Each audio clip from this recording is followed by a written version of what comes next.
തയ്യാറാണ്.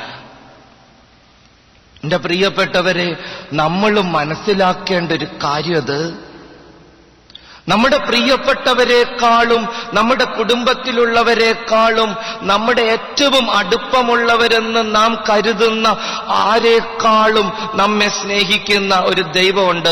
ഈ ദൈവത്തിന്റെ സ്നേഹം നമ്മൾ തിരിച്ചറിയുമ്പോൾ അത് നമുക്ക് വലിയൊരു വിമോചനമാണ്. അതുകൊണ്ടാണ് അതിനെ ഏറ്റവും വലിയ അത്ഭുതമെന്ന് അച്ഛൻ വിളിക്കുന്നത്. പ്രായമായവരാണ് ഇവിടെ ഇരിക്കുന്നവരിൽ അധികം പേരും. മക്കളൊക്കെ ഒത്തിരി സ്നേഹിക്കുന്നുണ്ടെന്ന് നമുക്കൊക്കെ ഒരു ചിന്തയുണ്ട്. എല്ലാ മാതാപിതാക്കളുടെയും ധാരണ അങ്ങനെയൊക്കെയാ. മക്കൾ ഒത്തിരി സ്നേഹിക്കുന്നുണ്ട്. ഈ കഴിഞ്ഞ ദിവസം ഒരു അപ്പച്ചൻ എന്നോട് ചോദിച്ചു, അച്ഛാ മരിക്കാൻ കിടക്കാണെന്ന് അച്ഛൻ അറിയാലോ, ഇനി അധികം നാളൊന്നുമില്ല. പിള്ളേരൊക്കെ വന്നിട്ട് പറയണത് എനിക്കുള്ളത് ഇങ്ങോട്ട് തന്നേക്ക്, എനിക്കുള്ളത് ഇങ്ങോട്ട് തന്നേക്ക്, എനിക്കുള്ളത് ഇങ്ങോട്ട് തന്നേക്കുന്ന എന്നതാ ഈ എനിക്കുള്ളതെന്ന് എനിക്ക് മനസ്സിലാവണില്ല. ഞാൻ പറഞ്ഞു, അപ്പച്ചന്റെ തണ്ടല് വേദനയായിരിക്കും, ചിലപ്പോ അൾസറായിരിക്കും. ചോദിക്കണേ, പെമ്മക്കളാണോ ആമക്കളാണോ വന്നേ? ഒക്കെ വരണുണ്ടച്ചാ. ഞാൻ പിന്നീട് ചിന്തിക്കുകയായിരുന്നു, ഇത് സത്യാ. പ്രായമായി കഴിയുമ്പോ നമ്മുടെ പ്രിയപ്പെട്ടവര് നമ്മളോട് എനിക്കുള്ളത് ഇങ്ങോട്ട് തന്നേക്കാൻ പറഞ്ഞ് അവര് ചോദിക്കണത് നമ്മുടെ കഷ്ടപ്പാടും ദാരിദ്ര്യവും രോഗവും വേദനകളും ഒന്നുമല്ല, ഈ ഉണ്ടാക്കി വെച്ചിരിക്കുന്ന സമ്പത്താ. അത് മാത്രം മതി എല്ലാവർക്കും. ഈ കഴിഞ്ഞ ദിവസം കൂടി എറണാകുളത്തുനിന്നൊരു പെണ്ണ് എന്നെ വിളിച്ചു, അച്ഛനോടൊരു കാര്യം അപേക്ഷിക്കാനാ. പറഞ്ഞു തുടങ്ങിയപ്പോഴേക്കും അവള് വിതുമ്പണ്. ഭർത്താവ് കയ്യിലേക്ക് ഫോൺ കൊടുത്തു. ഭർത്താവ് പറയും, അവള് പറഞ്ഞ അപ്പ ടെൻഷനാണ് അച്ഛാ. ഞാൻ പറയാം, എന്താ പ്രശ്നം? അപ്പനെ നോക്കാൻ ആരുമില്ല, എവിടെങ്കിലും കൊണ്ടുപോയി ആക്കണം, ഞങ്ങൾക്കാണെങ്കിൽ തിരിച്ചു പോവും വേണം. അച്ഛന് പരിചയമുള്ളൊരു സ്ഥലമുണ്ടോ? ഞാനിപ്പോ സത്യം പറയാലോ പ്രിയപ്പെട്ടവരെ, അത് കാരണം എവിടെ പ്രസംഗം പറയാൻ ചെല്ലുമ്പോഴും കാർന്നവന്മാരോട് പറയാണ്, ഉള്ള സ്വത്തില് കുറച്ചെടുത്ത് ഒരു തരി നല്ല ഭക്ഷണമൊക്കെ കഴിച്ച് മാന്യം മര്യാദയായിട്ട് ജീവിക്കുക. ഇതെന്തിനിങ്ങനെ ഈ ഉപ്പും കല്ലും കടിച്ചു കൂട്ടി? ഈ ചാളയും അയിലയും ഉണക്കമീനും മാത്രമൊന്നുമല്ല മാർക്കറ്റിലുള്ളത്. തിരുത, തൂളി, ആഗോലി, കരിമീൻ, നെയ്മീൻ ആദിയായ മത്സ്യങ്ങളൊക്കെ ഉണ്ട് നമ്മുടെ മാർക്കറ്റിൽ. പോത്തിറച്ചിയും കോഴിയിറച്ചിയും മാത്രമല്ല, താറാവിറച്ചി, കാടയിറച്ചി, പിന്നെ പോർക്കിറച്ചി, ആട്ടിറച്ചി, പലതരം ഇറച്ചികളും എന്നുണ്ട്. ഇതെന്തിനിങ്ങനെ ഈ മുളകും ചമ്മന്തിയും അരച്ച് ജീവിക്കണേ? ശവം എടുക്കാൻ വരുമ്പം ഞങ്ങൾക്കൊരു സന്തോഷം ഉണ്ടാവില്ല, ഒന്നുമില്ലെങ്കിലും തിന്ന് ചത്തതാണ് കർത്താവെന്നെങ്കിലും പറയാല്ല. ഈ മക്കൾക്ക് വേണ്ടി കഷ്ടപ്പെട്ടിങ്ങനെ നടക്കുക ഓരോ ആത്മാക്കള്. അവസാനം സമാധാനത്തിൽ ചാവോ? അതാണ് സങ്കടം. പ്രസംഗം പറയുമ്പോ ഞങ്ങൾ പറയാൻ നിർബന്ധിതരാണ്. ഈ അപ്പൻ മക്കളെ കഷ്ടപ്പെട്ട് നോക്കിയിട്ടുണ്ട്. അതിപ്പോ നിങ്ങൾ ആത്മാർത്ഥമായിട്ട് ഭക്ഷണം കഴിച്ചു മരിച്ചാലും ഞങ്ങൾ പറയും. എന്ത് കാര്യം വരുത്താൻ? കുറച്ച് കൊളസ്ട്രോളും ഷുഗറും പ്രഷറും ഒക്കെ വന്നോട്ടെ, ഒരു കുഴപ്പമില്ല. ഈ കാലത്ത് മനുഷ്യന് ഇത്രയ്ക്കൊക്കെ ആയുസുള്ളൂ.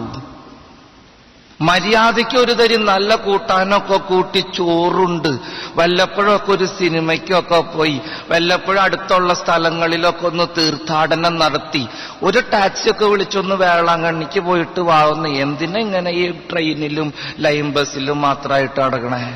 ഇഷ്ടം പോലെ കാശ് തമ്പുരാൻ തന്നിട്ടില്ല. ഈ മക്കളുടെ സ്നേഹമാണ് ഏറ്റവും വലുത്, മക്കളാണ് ഏറ്റവും കൂടുതൽ സ്നേഹിക്കണതെന്നും പറഞ്ഞ് നടക്കണവര് അവസാനം പമ്പര വിഡ്ഢികളായിത്തീരും. ഉറപ്പാ. ദൈവത്തിൽ ആശ്രയം വെക്കി. കർത്താവിന്റെ സ്നേഹത്തോളൊന്നും വരൂല്ല ഈ മക്കളുടെ സ്നേഹമൊന്നും. അവൻ മനസ്സിലാക്കുന്നിടത്തോളം നമ്മളെ മനസ്സിലാക്കില്ല ഈ ലോകത്തിൽ ആരും. ഞാൻ സാധാരണ പറയാറുണ്ട്, നിന്റെ പ്രതീക്ഷയ്ക്കൊത്ത് നിന്നെ സ്നേഹിക്കാൻ ഈ ലോകത്ത് നിനക്കൊരു പട്ടിക്കുഞ്ഞിനെ പോലും കിട്ടൂല. സത്യമാണിത്. നിലവിളിച്ച് പറയാൻ ഞാൻ. ആ സത്യത്തിലേക്ക് നിങ്ങളൊന്ന് പ്രവേശിക്കണം. ഈ സ്നേഹത്തെക്കുറിച്ചുള്ള ചിന്തയാണ് വിമോചനം. അതാണ് എല്ലാ ഭയങ്ങളിലും നിന്ന് നിന്നെ മോചിപ്പിക്കുന്നത്, എല്ലാ ഉത്കണ്ഠകളും നിന്നിൽ നിന്ന് എടുത്തു മാറ്റുന്നത്, എല്ലാ രോഗങ്ങളും സഹിക്കാൻ നിന്നെ ശക്തിപ്പെടുത്തുന്നത്. മക്കളെ സ്നേഹിക്കുമെന്നുള്ള ചിന്തയല്ല, നോക്കാൻ ആരെങ്കിലും ഉണ്ട് എന്നുള്ള ധൈര്യമല്ല. നിന്റെ ദൈവം നിന്നെ അറിയുന്നുണ്ടെന്നും അവൻ പൂർണ്ണമായും നിന്നെ സ്നേഹിക്കുന്നുണ്ടെന്നും നിന്റെ സകല ബലഹീനതകളുടെ മധ്യത്തിലും അവൻ നിന്നെ അടുക്കി പിടിക്കുന്നുണ്ടെന്നുള്ള സത്യം ഇത് മനസ്സിലാക്കുന്നവൻ ദൈവത്തിന്റെ സ്വതന്ത്രനാ. If God be for us, who can be against us? ദൈവം നമ്മുടെ പക്ഷത്തെങ്കിൽ ആര് നമുക്കെതിരെ നിൽക്കും? റോമർക്ക് എഴുതിയ ലേഖനം 8 അധ്യായം 31 എല്ലാം ദൈവസ്നേഹത്തിന്.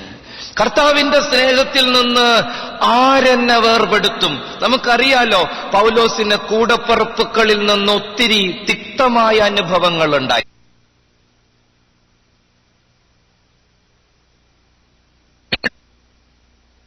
അവഗണനാ പാത്രം അവൻ വല്ലാണ്ട് തെറ്റിദ്ധരിപ്പിക്കപ്പെട്ടു. ആയതിന്റെയൊക്കെ മധ്യത്തിലും പൗലോസ് അപ്പോസ്തലൻ പറയും, if God be for us, who can be against us? എന്റെ തമ്പുരാൻ എന്റെ കൂടെ ഉണ്ടെങ്കിൽ ഞാൻ അല്പം പോലും ഭയപ്പെടില്ല. ഈ ഭയത്തിന്റെ അടിസ്ഥാനം സ്നേഹത്തെ തിരിച്ചറിഞ്ഞിട്ടില്ല എന്നുള്ളതാ. അതുകൊണ്ടാണ് യോഹന്നാൻ പറഞ്ഞത്, ഭയപ്പെടുന്നവൻ സ്നേഹത്തിന്റെ കാര്യത്തിൽ പൂർണ്ണനല്ല. നമ്മൾ എത്രമാത്രം നന്മ ചെയ്താലും, നമ്മൾ എത്രമാത്രം തിന്മ ചെയ്താലും ഈ ലോകം നമ്മളെ അംഗീകരിക്കണമെന്നില്ല. കഴിഞ്ഞ ദിവസം ഞാനൊരു കഥ കേട്ടു. ഒരു നാട്ടിലൊരു മനുഷ്യനുണ്ടായിരുന്നു അത്രേ. അയാള് നന്നായിട്ട് അമ്പെയ്യുന്ന പറയണേ, നല്ല ഈ എന്താ പറയണ ആർച്ചറി, നന്നായിട്ട് അമ്പെയ്യും. ഇങ്ങനെ നടുക്കൊരു വട്ടം വരച്ചിട്ട് അമ്പെയ്ത് കൊള്ളിക്കുന്ന പരിപാടി ഉണ്ടല്ലോ.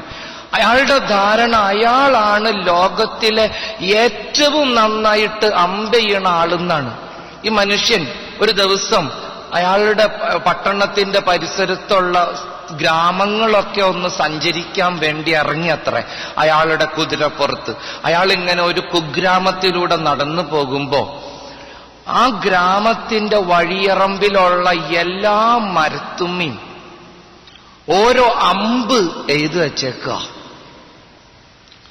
എല്ലാ അമ്പുകളും ഇരിക്കുന്നത് വട്ടത്തിന്റെ കറക്റ്റ് നടുവിലാണ്. ഇയാൾക്ക് അത്ഭുതം തോന്നി. ഇയാള് വിചാരിച്ചേക്കണത് ഇയാളാണ് ലോകത്തിലെ ഏറ്റവും വലിയ അമ്പെയ്ത്തുകാരനെന്നാ. ഈ മനുഷ്യൻ പരിസരത്ത് തന്റെ ദിഗ്വിജയം ആഘോഷിക്കാൻ പോവാ.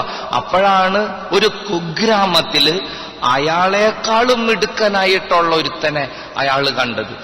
പരിസരത്തുള്ള എല്ലാ മരത്തുമ്മയും അമ്പെയ്ത് വെച്ചേക്കണ്, അതും വട്ടത്തിന്റെ വൃത്തത്തിന്റെ ഒത്ത നടുക്ക്, ഒരു സെന്റിമീറ്റർ പോലും വ്യത്യാസമില്ലാണ്ട്. ഇയാൾ അവിടെ നിന്ന് അത്ഭുതപ്പെട്ട് ആൾക്കാരെ വിളിച്ചു. ആൾക്കാരൊക്കെ അടുത്തു വന്നു. എന്താ പ്രശ്നം? ഞാനാണ് ഈ ലോകത്തിലെ ഏറ്റവും വലിയ അമ്പെയ്ത്തുകാരനെന്നായിരുന്നു എന്റെ വിശ്വാസം. ഈ ഗ്രാമത്തില് എന്നെക്കാളും വലിയ അമ്പെയ്ത്തുകാരൻ ഇവൻ ആര്? ഇയാളെ ഒന്ന് കാണാൻ എന്ത് ചെയ്യും? ഇയാളുടെ ചോദ്യം കേട്ടപ്പോ നാട്ടുകാര് ചിരിക്കാൻ തുടങ്ങി. ഭയങ്കര ചിരി. ഇയാൾ ചോദിച്ചു, നിങ്ങളെന്താ ചിരിക്കണേ? ഇത് ചില്ലറ കാര്യമല്ല, ഇങ്ങനെ അമ്പെയ്യാൻ പറ്റാന്ന് പറയണത്. എത്ര മനോഹരമായിട്ട് ഇയാൾ അമ്പെയ്ത് പിടിപ്പിക്കണേ. എനിക്ക് പോലും ഇത്ര കറക്റ്റായിട്ട് ചെയ്യാൻ പറ്റണില്ല. എനിക്ക് അത്ഭുതമാവണു. ഇയാളെ ഒന്ന് കാണിച്ചു തരാമോ? എവിടെ കിട്ടും ഇയാളെ? നാട്ടുകാര് പറഞ്ഞു, എന്റെ പൊന്നു സാറേ, ഇത് കണ്ട അത്ഭുതപ്പെടുകയൊന്നും വേണ്ട. അതെന്താ നിങ്ങൾക്കത്ര പുച്ഛമയാളോട്? ഈ നാട്ടിലെ ഏറ്റവും വലിയ മണ്ടനാണ് ഇയാള്, ഈ അമ്പെഴുതേക്കണ. അതെന്താ അങ്ങനെ പറയണേ? ഇത്ര മനോഹരമായി അമ്പെയ്ത് പിടിപ്പിക്കുന്ന ഒരുത്തൻ ഈ നാട്ടിലെ ഏറ്റവും വലിയ മണ്ടനാണെന്ന് നിങ്ങൾ പറയുമ്പോൾ നിങ്ങളാണ് മണ്ടന്മാര്. ഇതത്ര ചെറിയ കഴിവൊന്നുമല്ല. നാട്ടുകാര് പറഞ്ഞു, എന്റെ പൊന്ന് സാറേ, അവനാണ് ഈ നാട്ടിലെ ഏറ്റവും വലിയ മണ്ടൻ. ഈ നാട്ടിലൂടെ കടന്നു പോകുന്ന സകല വഴിയാത്രക്കാരും ഞങ്ങളെക്കുറിച്ചൊന്നും ചിന്തിക്കാറില്ല.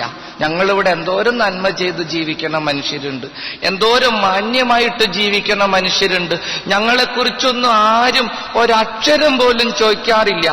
ഈ മണ്ടച്ചാരെ കുറിച്ചാ എല്ലാവരും ചോദിക്കുക. ഈ നാട്ടിലെ ഏറ്റവും വിഡ്ഢിയായ മനുഷ്യൻ ഇയാളതാ, മോസ്റ്റ് ഇഡിയറ്റ്. അതെന്ത് നിങ്ങൾ ഇങ്ങനെ പറയണ എന്നതാ? ഇത്ര മനോഹരമായിട്ട് അമ്പയാണ്. നാട്ടുകാര് പറഞ്ഞു, സാറേ ഈ അമ്പയ്യണ ആളുണ്ടല്ല, ഇയാൾ ആദ്യം ചെയ്യണ പണി ഇയാളൊരു മരത്തുമ്മ അമ്പ ഇതങ്ങോട്ട് പിടിപ്പിക്കും, എന്നിട്ട് അവിടെ ചെന്ന് ചോക്കൊണ്ടൊരു വട്ടം വരയ്ക്കും. അതാണ് ഇയാളുടെ പണി. ഇയാള് കറക്റ്റ് ഉന്നം പിടിച്ചിട്ടൊന്നും ചെയ്യണതല്ലത്.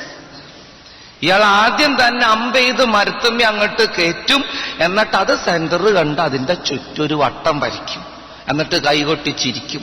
വഴിക്കോടെ പോണവർക്കുണ്ടോ ഇതറിയണ്? എല്ലാവരും ഇത് കണ്ട് അത്ഭുതപ്പെടുക. അയാള് ചോദിക്കണ ചോദ്യം, വട്ടം വരച്ചിട്ട് അമ്പ ചെയ്താലും അമ്പ ചെയ്തിട്ട് വട്ടം വരച്ചാലും ഇപ്പൊ എന്തപ്പത്ര പ്രശ്നം? ഒരു പ്രശ്നമില്ല. ഈ മനുഷ്യൻ പറഞ്ഞു, നിങ്ങൾക്ക് അയാളെ അംഗീകരിക്കാൻ പറ്റില്ല. ഞങ്ങൾക്ക് ഒരിക്കലും അയാളെ അംഗീകരിക്കാൻ പറ്റില്ല. ഇത് മനുഷ്യജീവിതം തന്നെയാ പ്രിയപ്പെട്ടവരെ. നമ്മൾ നന്മ ചെയ്താലും നമ്മൾ തിന്മ ചെയ്താലും നമ്മുടെ ജീവിതത്തിന്റെ ഏതെങ്കിലും പോരായ്മകളൊക്കെ കണ്ടെത്തി നമ്മൾ ശുദ്ധ മണ്ടന്മാരാണെന്നും നമ്മൾ ഒന്നിനും കൊള്ളരുതാത്തവരാണെന്നും വിധിയെഴുതാൻ ഈ നാട്ടില്, നമ്മുടെ വീട്ടില്, ചുറ്റുപാടുകളില് ആളുകളുണ്ട്. കർത്താവിന്റെ സുന്ദരമായ വചനം കേട്ടപ്പോ ജനം പറഞ്ഞില്ലേ, ഇവന്റെ അപ്പനെ നമുക്കറിയാലോ ഔസേപ്പ്, അമ്മേനെയും നമുക്ക് പരിചയമുണ്ടല്ലോ, സഹോദരങ്ങൾ. ഇവൻ 4 ക്ലാസ് വിദ്യാഭ്യാസം ഇല്ലാത്തവന് ഈ വിവരവും വെള്ളിയാഴ്ചയൊക്കെ എവിടെ നിന്ന്? ധൂർത്തപുത്രന് ഒരു ലോട്ടറി അടിച്ചു, നിങ്ങൾക്കറിയാലോ. അവന് ലോട്ടറി അടിച്ചത് പന്നിക്കൂട്ടി കിടക്കുമ്പോഴാ. അവന് കിട്ടിയത് ലോട്ടറി തന്നെയാ, ഉറപ്പ്. ലൂക്കായുടെ സുവിശേഷം 15, ധൂർത്തപുത്രൻ പന്നിക്കൂട്ടിൽ കിടന്നപ്പോ സൂപ്പർ ലോട്ടറിയാ അവന് കിട്ടിയേ. പന്നിക്കൂട്ടിൽ കിടന്നപ്പോ അവനാകെ കൊതിച്ചത് എന്നതാ? ഒരു ഉരുള തവിട്. നിങ്ങൾ ചിന്തിച്ചു നോക്കിയിട്ടുണ്ടോ? അവന് ആ മുതലാളി തവിട് കൊടുത്തെങ്കിൽ കഥ എന്തായെന്നെ? ധൂർത്തപുത്രൻ മുതലാളിയോട് ചോദിക്കുക, സാർ ഒരു ഉരുള തവിട് തരാമോ? മുതലാളി പറയുക, ഓക്കെ, ഡോണ്ട് വറി, ഇഷ്ടം പോലെ ഇരിപ്പുണ്ടല്ലോ പന്നിക്കുള്ളത്, നിനക്ക് ആവശ്യമുള്ളത് എടുത്തോ, കൂടുതൽ എടുക്കരുത്. അവൻ എന്നാ ചെയ്യും? അവന്റെ കൈ പന്നിപ്പാത്രത്തിൽ കുത്തിപ്പോക്കും, മാക്സിമം വലിപ്പമുള്ള ഒരു ഉരുള പിടിക്കും, അവൻ അത് വിഴുങ്ങും, അവന്റെ വിശപ്പ് മാറും, അവൻ അവിടെ തന്നെ കിടക്കും. പിറ്റേ ദിവസം 12 മണി അടിക്കുമ്പോ അവൻ പിന്നെയും മുതലാളിയോട് ചോദിക്കും, സാർ ഇന്നലെ തന്നതല്ലേ, ഒരു ഉരുള ഇന്നും തരാമോ? മുതലാളി പറയും, എല്ലാ ദിവസവും അപേക്ഷ വയ്ക്കണ്ട, എല്ലാ ദിവസവും നീ നിനക്ക് ആവശ്യമുള്ളത് അങ്ങോട്ട് തിന്നോ. സത്യം, എല്ലാ ദിവസവും അവൻ ഉരുള പിടിക്കും, അവന്റെ വിശപ്പ് മാറ്റും. അവൻ ജീവിതത്തിൽ ഒരിക്കലും സ്വർഗസ്ഥനായ പിതാവിന്റെ വീട്ടിലെത്തില്ല. ലൂക്ക എഴുതുന്നു, പന്നികൾക്ക് കൊടുക്കുന്ന തവിടെങ്കിലും കൊണ്ട് വിശപ്പടക്കാൻ അവൻ ആഗ്രഹിച്ചു, പക്ഷേ ആരും അവന് കൊടുത്തില്ല. മക്കള് സ്നേഹിക്കണില്ല എന്ന് പറയുമ്പോൾ, അയൽപ്പക്കക്കാര് കൊഞ്ഞനം കുത്തണതായിട്ട് തോന്നുമ്പോൾ, സഹപ്രവർത്തകര് പാരവയ്ക്കുന്ന അനുഭവം ഉണ്ടാകുമ്പോൾ ഈ വചനം വായിച്ചാ മതി. പന്നികൾക്ക് കൊടുക്കുന്ന തവിടെങ്കിലും കൊണ്ട് വിശപ്പടക്കാൻ അവൻ ആഗ്രഹിച്ചു, പക്ഷെ ആരും അവന് കൊടുത്തില്ല. എന്തുണ്ടായി? അവൻ എഴുന്നേറ്റ് പറഞ്ഞു, എന്റെ അപ്പന്റെ വീട്ടില് ചില്ലി ചിക്കനും ഫ്രൈഡ് റൈസും ഉണ്ട്, എനിക്കിവിടെ ഒന്നുമില്ല. അവൻ എഴുന്നേറ്റ് കുടുംബത്ത് പോയി. നമ്മൾ മനസ്സിലാക്കണം പ്രിയപ്പെട്ടവരെ, നല്ല ദൈവത്തിന്റെ സ്നേഹത്തിന്റെ മുമ്പിൽ, അവന്റെ അനന്തമായ കാരുണ്യത്തിന്റെ മുമ്പിൽ നീ ആരായിരുന്നാലും അടുക്കി പിടിക്കുന്ന അവന്റെ വാത്സല്യത്തിന്റെ മുമ്പിൽ നിന്റെ ബന്ധുക്കളും നിന്റെ പ്രിയപ്പെട്ടവരും നിന്റെ മക്കളും നിന്റെ കൂടപ്പിറപ്പുകളും നിനക്ക് നിഷേധിക്കുന്ന സ്നേഹം വെറും തവിടാണ്, തവിട്. ഇതെന്നും നീ തിരിച്ചറിയണോ, അന്ന് നിന്റെ മുഖത്ത് പുഞ്ചിരി വിളയും. അന്ന് നിന്റെ മുഖത്ത് ആനന്ദം അലയടിക്കും. നിന്റെ കർത്താവിന്റെ സ്നേഹത്തിന്റെ മുമ്പില് ഒന്നുമല്ല. ഈ ഒരു തിരിച്ചറിവ് നമ്മുടെ ജീവിതത്തിനും ഹൃദയത്തിനും കൈവന്നാൽ വല്ലാത്ത സ്വാതന്ത്ര്യ നമുക്ക്, വല്ലാത്ത സ്വാതന്ത്ര്യ നമുക്ക്. അവിടെ പിന്നെ ഭയം ഉണ്ടാവില്ല, അവിടെ പിന്നെ ഉത്കണ്ഠ ഉണ്ടാവില്ല, അവിടെ പിന്നെ ആകുലത ഉണ്ടാകില്ല, അവിടെ ഒരു രോഗങ്ങളെ കുറിച്ചുള്ള ടെൻഷനും ഉണ്ടാകില്ല. എന്റെ ദൈവം എന്നെ സ്നേഹിക്കുന്നുണ്ട് ആരേക്കാളും ഉപരിയായി. പണ്ടൊക്കെ അച്ഛൻ പറയാറുണ്ട്, കേരള ലോട്ടറി ബമ്പറടിച്ചിട്ട് തിരുവനന്തപുരത്ത് പോയി ലോട്ടറി ടിക്കറ്റും മാറി ഞാൻ തിരിച്ച് എറണാകുളത്തേക്ക് വരുന്ന വഴിക്ക് എനിക്കൊരു അബദ്ധം പറ്റി. ലോട്ടറി കുറച്ചൊന്നും ആയിരുന്നില്ല, ഗംഭീര ലോട്ടറിയാ. 50 ലക്ഷവും അംബാസഡർ കാറും. 50 ലക്ഷവും അംബാസഡർ കാറും ലോട്ടറി അടിച്ച് തിരുവനന്തപുരത്ത് റിസർവ് ബാങ്കിൽ ചെന്ന് ഈ ലോട്ടറി ടിക്കറ്റും മാറി ഈ കാണാവുന്ന കാശ് മുഴുവനും എന്റെ VIP സൂട്ട് കേസിലും പിടിച്ച് എറണാകുളത്ത് വന്ന് ട്രെയിൻ ഇറങ്ങിയപ്പോ എന്റെ പോക്കറ്റിൽ നിന്ന് ഒരു 10 രൂപ പോക്കറ്റ് അടിച്ചു പോയി എന്ന് വിചാരിക്കി. എന്റെ ബാഗിലിരിക്കുന്നത് 50 ലക്ഷമാണ്. 50 ലക്ഷം പോക്കറ്റിൽ നിന്ന് പോയത് 10ന്റെ ഒരു നോട്ടാണ്, 10ന്റെ നോട്ട്. ഞാൻ അവിടെ കിടന്ന് അലറി വിളിച്ച് നിലവിളിച്ചാൽ കേട്ടു നിൽക്കുന്നത് നിങ്ങളാണെങ്കിൽ എന്നെ എടുത്തിട്ട് തൊഴിക്കും. വൃത്തിയായിട്ടവനെ 10 രൂപ പോക്കറ്റ് അടിച്ചു പോയിട്ട് നിലവിളിക്കണ. എത്ര രൂപയുണ്ട് നിന്റെ കയ്യില്?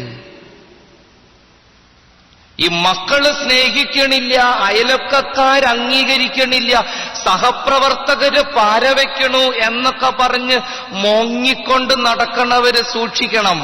50 ലക്ഷത്തിന്റെ ലോട്ടറി അടിച്ചിട്ട് 10 രൂപ പോക്കറ്റ് അടിച്ചു പോയി എന്നും പറഞ്ഞ് നിലവിളിക്കുന്നവൻ ഭ്രാന്തനാ, ഭ്രാന്തൻ ഉറപ്പ്. നിന്റെ കർത്താവിന്റെ സ്നേഹം നിന്റെ ജീവിതത്തിന് കൈവന്ന ഏറ്റവും വലിയ ഭാഗ്യമായിരിക്കെ നിന്റെ പ്രിയപ്പെട്ടവര് അല്ലറ ചില്ലറ സ്നേഹം നിനക്ക് നിഷേധിച്ചു എന്നും പറഞ്ഞ് പിറുപിറുത്തോണ്ട് നടക്കാൻ നാണാവില്ലേ? കർത്താവിന്റെ സ്നേഹത്തെ ഉപാസിക്കണം. പ്രിയപ്പെട്ടവരെ, സ്നേഹം സ്വാതന്ത്ര്യമാണ്. സ്നേഹം സ്വാതന്ത്ര്യമാണ്. നിന്റെ ദൈവം നിന്നെ സ്നേഹിക്കുന്നുണ്ടെന്ന് തിരിച്ചറിഞ്ഞു കഴിഞ്ഞാൽ പിന്നെ നിന്റെ ജീവിതത്തിൽ ഒരു സംശയങ്ങളും ഇല്ല, ഒരു ഉത്കണ്ഠകളും ഇല്ല. നിങ്ങൾക്കറിയാലോ, വിശ്വാസം പലപ്പോഴും സംശയം ഉണ്ടാക്കും. സ്നേഹമാണ് എല്ലാ സംശയങ്ങളും ദൂരീകരിക്കുന്നത്. തോമസ് തന്റെ പ്രിയപ്പെട്ട ഗുരു ഉയർത്തെഴുന്നേറ്റു എന്ന് അവൻ എല്ലാവർക്കും പ്രത്യക്ഷപ്പെട്ടു എന്ന് 10 പേരും കൂടി തോമാച്ചനോട് പറഞ്ഞു. തോമാസ് പറഞ്ഞു, നടക്കൂല. അവര് പറഞ്ഞത് വിശ്വാസം, അവര് പറഞ്ഞു കൊടുത്തത് വിശ്വാസം. നമ്മുടെ ഗുരു ഉയർത്തെഴുന്നേറ്റു. ഒരു കല്ലറയ്ക്കും അവനെ മൂടിവെക്കാൻ പറ്റില്ല. അവൻ ഞങ്ങൾക്ക് പ്രത്യക്ഷപ്പെട്ടു. തോമസ് പറഞ്ഞു, ഞാൻ വിശ്വസിക്കില്ല, ഞാൻ വിശ്വസിക്കില്ല. കർത്താവ് തോമാസിന്റെ മുമ്പിൽ വന്ന് അവന്റെ ചങ്ക് പൊളിച്ച് കാണിച്ചിട്ട് പറഞ്ഞു, കൈയിടുമനെ. സ്നേഹത്തിന്റെ മുറിപ്പാടുകൾ കണ്ടവന് പിന്നെ ഒരു സംശയമില്ല. അവൻ എന്നെ പറഞ്ഞു, എന്റെ കർത്താവേ, എന്റെ ദൈവമേ, പരിപാടിയൊക്കെ അവിടെ കൊണ്ട് ക്ലോസാ. ഇതാണ് സ്നേഹത്തിന്റെ അത്ഭുതം എന്ന് അച്ഛൻ പറഞ്ഞേ. വിശ്വസിക്കുന്നവന് സംശയം ഉണ്ടാകും, സ്നേഹിക്കുന്നവൻ ഒരിക്കലും സംശയമില്ല. നിന്റെ ഭാര്യ നിനക്ക് വിശ്വാസം ഉണ്ടെങ്കിൽ നിനക്ക് എപ്പോഴും അവളെക്കുറിച്ച് സംശയങ്ങൾ ജനിക്കും. പക്ഷെ നിന്റെ ഭാര്യയോട് നിനക്ക് സ്നേഹമാണെങ്കിൽ നീ ഒരിക്കലും അവളെ സംശയിക്കില്ല. ദൈവത്തിൽ ഞാൻ വിശ്വസിക്കുന്നു എന്നല്ല പറയേണ്ടത്, എന്റെ തമ്പുരാനെ ഞാൻ സ്നേഹിക്കുന്നു എന്നാണ് പറയേണ്ടത്. സ്നേഹം എല്ലാ സംശയങ്ങളെയും അതിജീവിക്കുന്ന അത്ഭുതമാണ്. സ്നേഹമാണ് പ്രാർത്ഥന. Love is prayer. സ്നേഹമാണ് പ്രാർത്ഥന. വാക്കുകളല്ല പ്രാർത്ഥന. നിന്റെ പ്രാർത്ഥനയുടെ ഓരോ നിമിഷാർദ്ധങ്ങളിലും നിന്റെ ചങ്കിനകത്ത് നിന്റെ കർത്താവിനോട് സ്നേഹമുണ്ടെങ്കിൽ ആ സ്നേഹമാണ് നിന്റെ ജീവിതത്തിന്റെ പ്രാർത്ഥന. പ്രാർത്ഥനയ്ക്കൊരു പുതിയ നിർവചനം അച്ഛൻ തരിക. Love is prayer, prayer is love. സ്നേഹിക്കുന്നവൻ പ്രാർത്ഥിക്കുന്നു. സ്നേഹിക്കാതെ ഒരുത്തനും പ്രാർത്ഥിക്കാൻ പറ്റില്ല. സ്നേഹമാണ് പ്രാർത്ഥന. സ്നേഹിക്കണമെങ്കിൽ നിനക്ക് എനർജി വേണം, വെറുക്കണമെങ്കിൽ എനർജി വേണ്ടേ? ശക്തി വേണം വെറുക്കണമെങ്കിൽ. സ്നേഹിക്കണമെങ്കിലും ശക്തി വേണം. ആരോഗ്യം ഉപയോഗിക്കാണ്ട് ഒരുത്തനും സ്നേഹിക്കാൻ പറ്റില്ല. അതുകൊണ്ടാണല്ലോ ചില അപ്പച്ചനും അമ്മച്ചിയൊക്കെ പറയണേ, കഷ്ടപ്പെട്ടിട്ടാണ് അച്ചോ സ്നേഹിക്കണമെന്ന് പറയാറില്ലേ? സ്നേഹിക്കണവര് ക്ഷീണിക്കും. സ്നേഹിക്കണമെങ്കിൽ എനർജി വേണം. എല്ലാത്തിനും എനർജി വേണം. വെറുക്കണമെങ്കിൽ എനർജി വേണം. ഉത്കണ്ഠപ്പെടണമെങ്കിൽ എനർജി വേണം. എല്ലാത്തിനും ആരോഗ്യം വേണം. ആരോഗ്യമില്ലാണ്ട് വെറുക്കാൻ പറ്റില്ല. മനസ്സറിഞ്ഞ് ഒരുത്തനെ കുറിച്ച് 4 ചീത്ത മനസ്സിൽ ചിന്തിച്ചു നോക്കിയാൽ 10 മിനിറ്റ് കഴിയുമ്പോൾ നിന്റെ ചങ്കിനകത്ത് അണപ്പുണ്ടാവും. അത് വെറുപ്പിന് ശക്തി വേണമെന്നുള്ളതിന്റെ തെളിവാ. മനഃശാസ്ത്രമാണ്, വളരെ ലളിതമായ മനഃശാസ്ത്രം. ഒരുത്തിനോട് കുറെ നേരം വെറുപ്പ് മനസ്സിൽ വെച്ചുകൊണ്ട് നടന്നു നോക്കിയാൽ നീ ഇങ്ങനെ ക്ഷീണിച്ച് വരും. നിന്റെ ശരീരത്തിന്റെ ആരോഗ്യത്തിന്റെ നല്ലൊരു ശതമാനം നിന്റെ വെറുപ്പ് അപഹരിക്കുന്നുണ്ട്. നീ കുറെ നാൾ ഉത്കണ്ഠപ്പെട്ട് നടന്നു നോക്കിക്കേ, നിന്റെ ശരീരം ഇങ്ങനെ ഒട്ടി വരും. എന്താ കാരണം? ഉത്കണ്ഠ എനർജി ആവശ്യപ്പെടുന്നുണ്ട്, ആരോഗ്യം വ്യയം ചെയ്യുന്നുണ്ട്. അതുപോലെ തന്നെയാ സ്നേഹവും. സ്നേഹത്തിനും എനർജി ആവശ്യമുണ്ട്. പക്ഷേ സ്നേഹത്തിനൊരു പ്രത്യേകതയുണ്ട്. ആത്മാർത്ഥമായി സ്നേഹിക്കണമെങ്കിൽ ആ സ്നേഹം നിന്റെ ജീവിതത്തെ പൂർണ്ണമായും ആവശ്യപ്പെടും. അതുകൊണ്ട് ആ സ്നേഹം പ്രാർത്ഥനയാണെന്ന് അച്ഛൻ പറഞ്ഞത്. ആ സ്നേഹം നിന്റെ ജീവിതത്തെ പൂർണ്ണമായും ആവശ്യപ്പെടും. അതുകൊണ്ട് സ്നേഹിക്കണവന് വെറുക്കാനുള്ള ആരോഗ്യം കൊടുക്കാൻ പറ്റില്ല. അതുകൊണ്ട് സ്നേഹിക്കണവന് ഉത്കണ്ഠപ്പെടാനുള്ള ആരോഗ്യം ശരീരത്തിൽ നിന്ന് എടുക്കാൻ പറ്റില്ല. അപ്പൊ സ്നേഹിക്കുന്നവന് ഉത്കണ്ഠയുണ്ടാവില്ല, സ്നേഹിക്കുന്നവന് ഭയം ഉണ്ടാവില്ല, സ്നേഹിക്കുന്നവന് വെറുപ്പും ഉണ്ടാവില്ല. എല്ലാം ഒന്നിലേക്ക് ചരിക്കുന്നത് പോലെ സ്നേഹിക്കുന്ന ഒരു വ്യക്തിയുടെ ജീവിതത്തിൽ നിന്ന് എല്ലാ അസ്വസ്ഥതകളും പുറത്തു കിടക്കുമെന്ന് മനഃശാസ്ത്രജ്ഞരും ദൈവവിജ്ഞാനികളും പറയാനുള്ള കാരണം അതാ. സ്നേഹിക്കുന്നവന്റെ ചങ്കിനകത്ത് ഭയം ഉണ്ടാവില്ല. കാരണം അതിനാവശ്യമായ എനർജി അവന്റെ ശരീരത്തിൽ നിന്ന് എടുക്കാൻ അവന് കാണില്ല. സ്നേഹിക്കുന്നവന്റെ ഹൃദയത്തിൽ ഉത്കണ്ഠയുണ്ടാകില്ല. കാരണം ഉത്കണ്ഠയ്ക്ക് കൊടുക്കാൻ അവന് ആരോഗ്യമില്ല. അവന്റെ മനസ്സിൽ വെറുപ്പുണ്ടാകില്ല.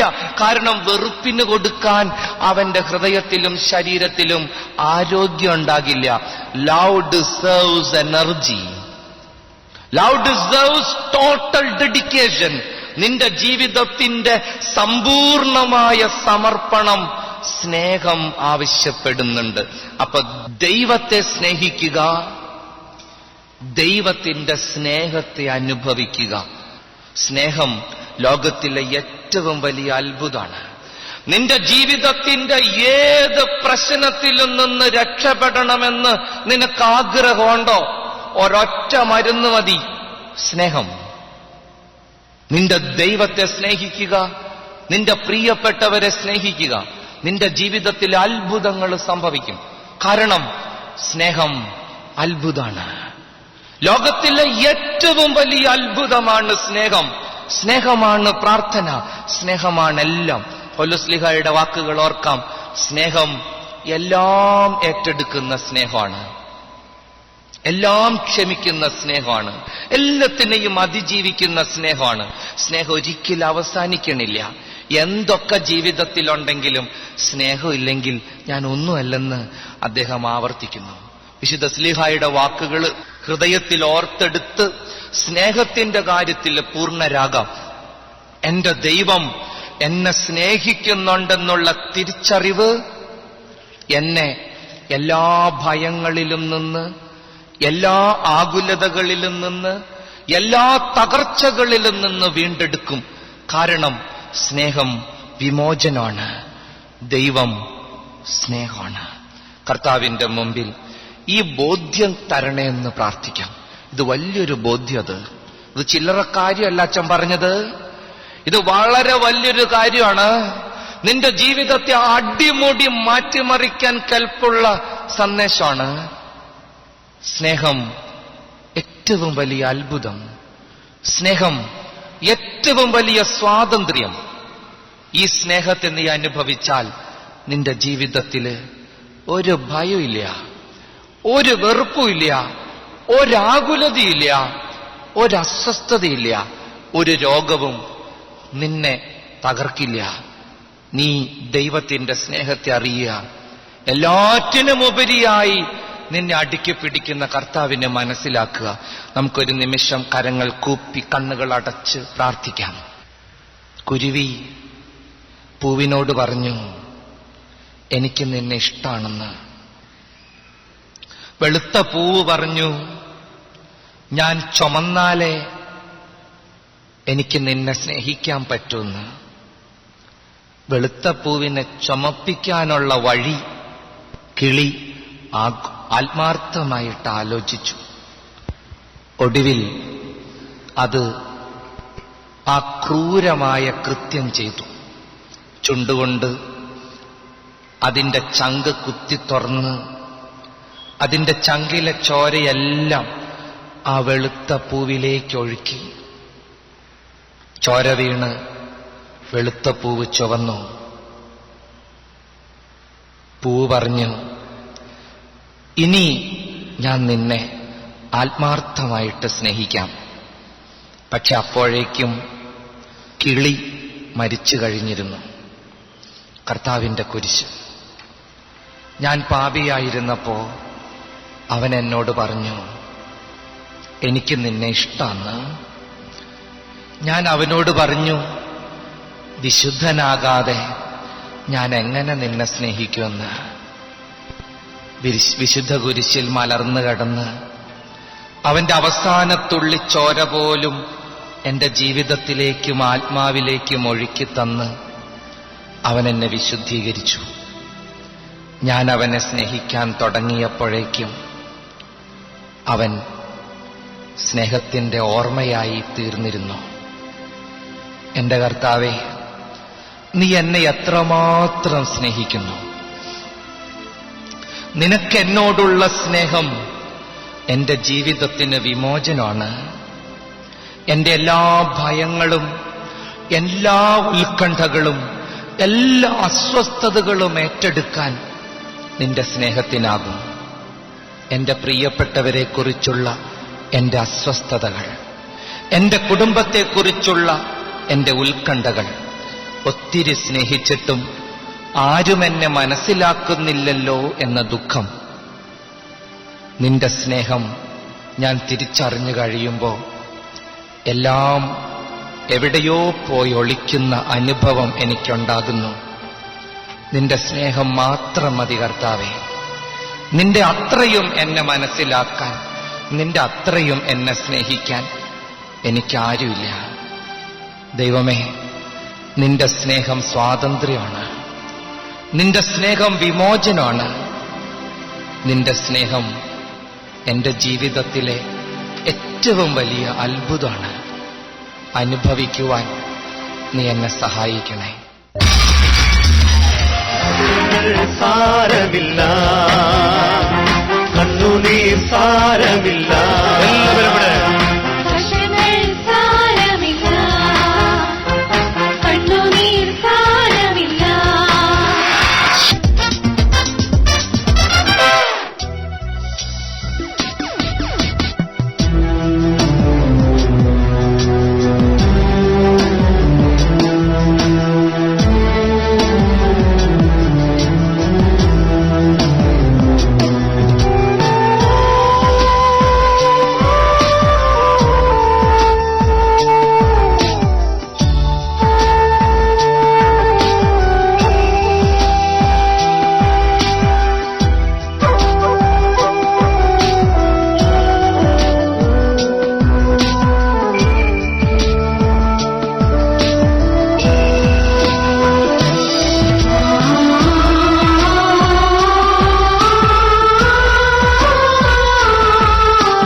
സങ്കീർത്തനം ഉള്ളിൽ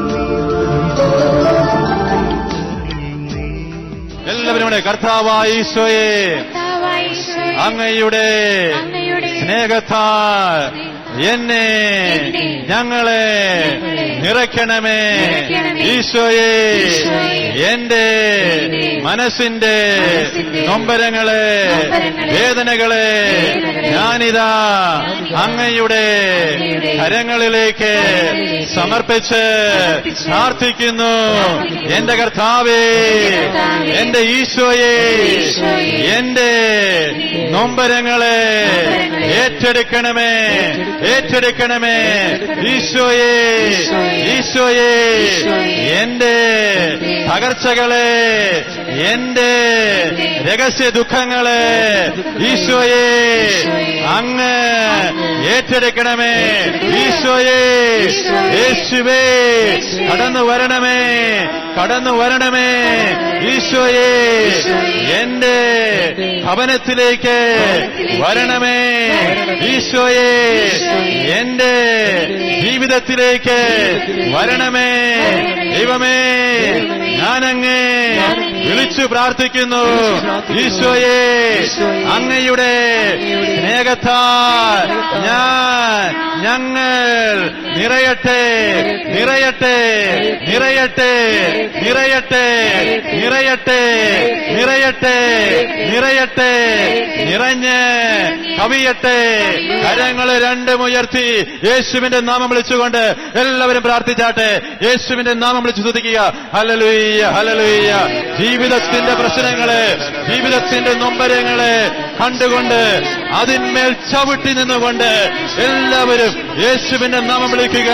പ്രിയപ്പെട്ടവരെ, ഇന്ന് ഞാൻ എന്റെ കുടുംബവും അനുഭവിക്കുന്ന ജീവിതത്തിന്റെ പ്രശ്നത്തിന്മേൽ ചവിട്ടി നിന്നുകൊണ്ട് എല്ലാവരും യേശുവിന്റെ നാമം വിളിക്കുക. യേശു ക്രിസ്തുവിത വിമോചനവുമായി നിങ്ങളുടെ അരികിലേക്ക് കടന്നു വരുന്നു. പ്രിയപ്പെട്ടവരെ, ദൈവത്തിന്റെ കൃപ, കൃപയ്ക്കുമേലെ കൃപ ഈ സമൂഹത്തില് ചൂഴ്ന്നു നിൽക്കുന്നു.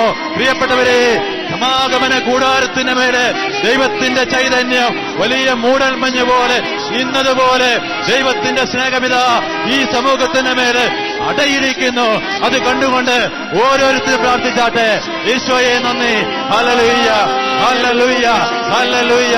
ദൈവത്തിന്റെ വചനം പറയുന്നു, നമുക്ക് വെളിപ്പെടാനിരിക്കുന്ന ദൈവത്തിന്റെ മഹത്വത്തോട് തുലനം ചെയ്യുമ്പോൾ ഇന്നുള്ള കഷ്ടങ്ങള് നിസാരമാണെന്ന് ദൈവത്തിന്റെ വചനം പറയുന്നു.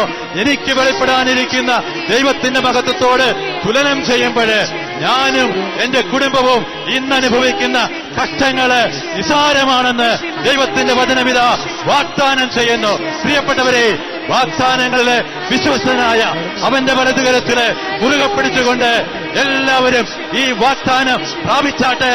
എല്ലാവരും ദൈവത്തിന്റെ കരങ്ങളിൽ നിന്ന് ഈ വാഗ്ദാനം പ്രാപിച്ചാട്ടെ. പ്രിയപ്പെട്ടവരെ, എനിക്കും നിങ്ങൾക്കും വെളിപ്പെടാനിരിക്കുന്ന ദൈവത്തിന്റെ മഹത്വത്തോട് തുലനം ചെയ്യുമ്പോൾ ഇന്ന് ഇപ്പോഴേ ഞാനും നിങ്ങളും അനുഭവിക്കുന്ന എല്ലാ കഷ്ടങ്ങളും നിസാരമാണ്, എല്ലാവരും നിസാരമാണ് എന്ന് ആ വാഗ്ദാനം അനുഭവിച്ചറിഞ്ഞുകൊണ്ട് എല്ലാവരും പാടി ദൈവത്തെ ആരാധിച്ചാട്ടെ. എല്ലാവരും ദൈവത്തെ പാടി ആരാധിച്ചാട്ടെ.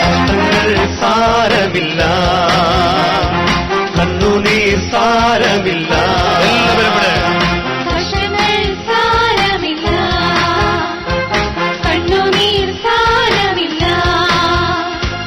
നിത്യതേജസ്സിൻ ഘനമോർത്തിടുമ്പോൾ നൊടി നേരത്തേക്കുള്ള കഷ്ടങ്ങൾ സാരമില്ല, കണ്ണുനീർ സാരമില്ല. ചേർന്ന് പാടാം. കഷ്ടങ്ങൾ സാരമില്ല, കണ്ണുനീർ സാരമില്ല.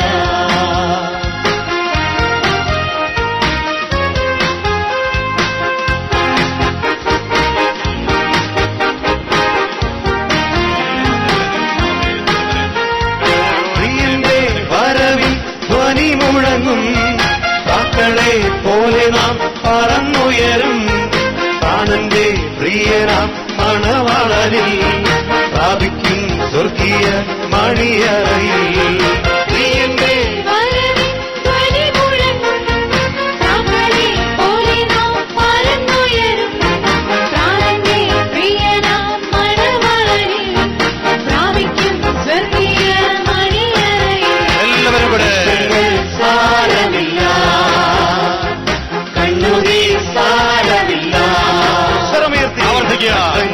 സാരമില്ല, കണ്ണുനീർ സാരമില്ല. നിത്യതേജസ്സിൻ ഘനമോർത്തിടുമ്പോൾ നൊടി നേരത്തേക്കുള്ള കഷ്ടങ്ങൾ സാരമില്ല, കണ്ണുനീർ സാരമില്ല.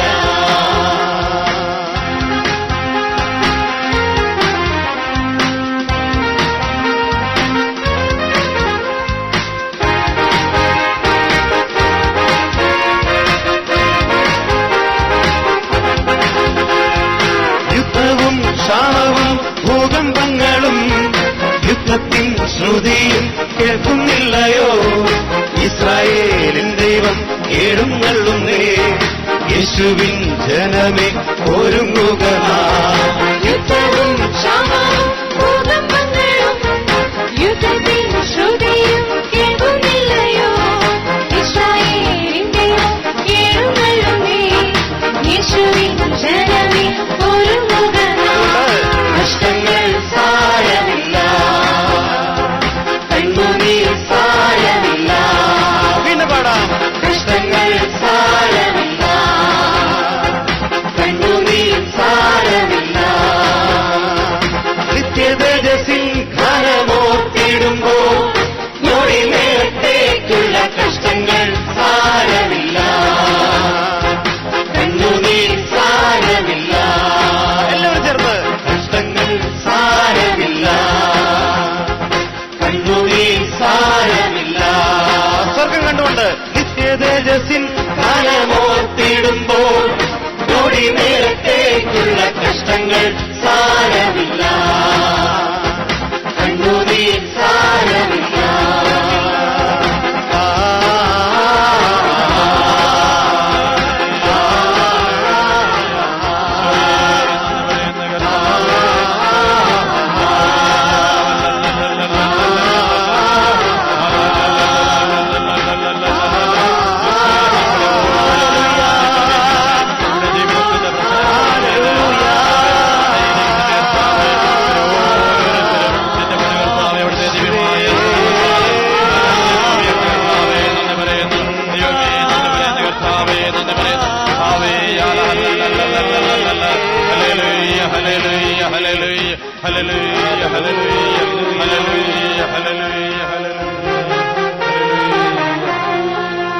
കഷ്ടങ്ങൾ സാരമില്ല, കണ്ണുകളെല്ലാം അടച്ചുകൊണ്ട് കണ്ണുനീർ സാരമില്ല. നമുക്കായി ഗാഗുൽത്തായിലെ കുരിശിലെ തുറന്ന കർത്താവിന്റെ ഹൃദയത്തിലേക്ക് എല്ലാ വേദകളും ഒഴുക്കിക്കൊണ്ട് കണ്ണുനീർ സാരമില്ല, എല്ലാ ദുഃഖങ്ങളും ഒഴുക്കിക്കൊണ്ട് നിത്യതേജസ്സിൻ ഘനമോർത്തിടുമ്പോ നൊടി നേരത്തേക്കുള്ള കഷ്ടങ്ങൾ സാരമില്ല, കണ്ണുനീർ സാരമില്ല. മനസ്സിന്റെ എല്ലാ കഷ്ടങ്ങൾ ദുഃഖങ്ങളും സാരമില്ല, ഭാരങ്ങളുമെല്ലാം കണ്ണുനീർ സാരമില്ല. എനിക്കായി ഗാഗുൽത്തായിൽ തുറക്കപ്പെട്ട ഹൃദയത്തിലേക്ക് എല്ലാ ദുഃഖങ്ങളും ഇറക്കി വെച്ചുകൊണ്ട് നമുക്ക് റിലാക്സ് ചെയ്യാം. കണ്ണുകളെല്ലാം അടച്ച് ശരീരത്തെ എല്ലാം അയച്ചിട്ടുകൊണ്ട് മനസ്സിലേക്ക് വരുന്ന എല്ലാ വേദനകളും എല്ലാ ഭാരങ്ങളും അവന്റെ പക്കലേക്ക് ഇട്ടുകൊണ്ട് നമുക്ക് പ്രാർത്ഥിക്കാം. സകല വിശുദ്ധന്മാരെ, സകല മാലാഹമാരെ, നിങ്ങളെല്ലാവരും ഞങ്ങൾക്ക് വേണ്ടി പ്രാർത്ഥിക്കണമേ. ശലോമിന്റെ അമ്മയായ പരിശുദ്ധ കന്യകാമറിയമേ, ഞങ്ങൾക്ക് വേണ്ടിയിട്ട് പ്രാർത്ഥിക്കണമേ. നന്മ നിറഞ്ഞ മറിയമേ, നിനക്ക് സ്തുതി.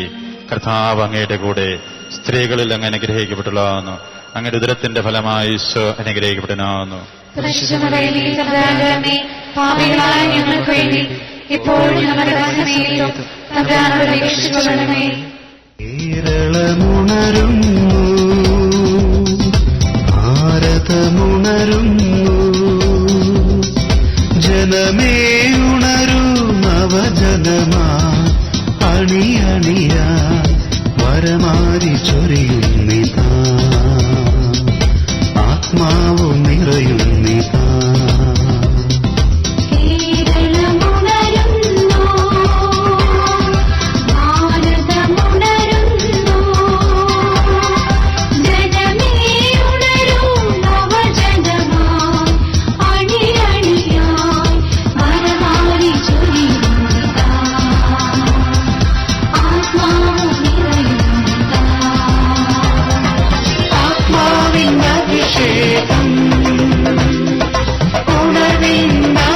യേശുവേ